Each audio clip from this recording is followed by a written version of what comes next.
Over the last several decades, I've made it my place to constantly research those things that play havoc in human health and how we can possibly correct them or at least understand them. What haunted me over the decades was clothing, and this seemingly neutral factor that hardly anyone I've ever had a conversation with thinks of as a dangerous substance is causing many of the diseases today, or at least, in fact, contributing to many of the major diseases today. Anna Maria and I just completed our book, Killer Clothes.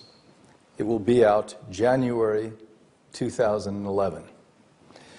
I'd strongly petition each and every one of you to spend the time to read this book.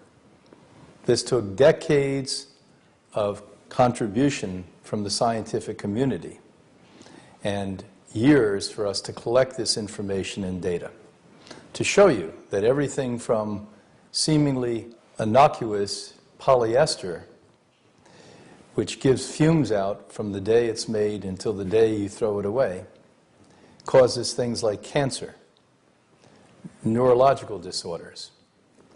Many of the natural fiber clothing today are first and foremost made with cotton that, by the way, precipitates 25% of the use of pesticides on the earth. So 25% of all the pesticides used on the planet here in the 21st century literally are sprayed onto cotton crops. That's only the beginning. If you have a no-iron cotton shirt, linen, whatever it may be, what we call easy care, what you now find is they put formaldehyde, saturate those garments with formaldehyde. One of the most conspicuous and frightening of all clothing dilemmas is fire retardant. In many nations around the world, government laws and regulation require that infant garments have fire retardant on it. This is a very well-established disease-causing chemical. And what we do know is that there are legitimate and good-natured scientists globally that are fighting government regulation and trying to remove this from the clothing of our babies, the most vulnerable and tender of all. Fire retardant is directly linked to tumor growth, mental illness, and a wide array of other disorders. It's frightening, but you better wake up, people.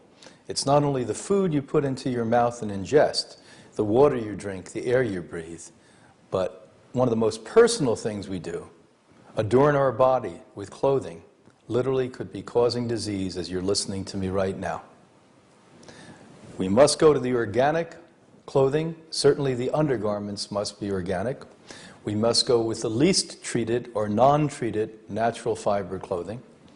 And today, there's a whole large array of selections that one can make. It's fairly easy with the internet today to find these natural fiber clothing.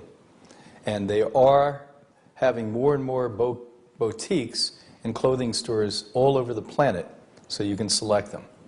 The way that you're going to make your voice heard to prevent you and your family from getting sick, and most important, to take the fashion and the garment industry into a new direction, is to make those choices and put your money where your mouth is.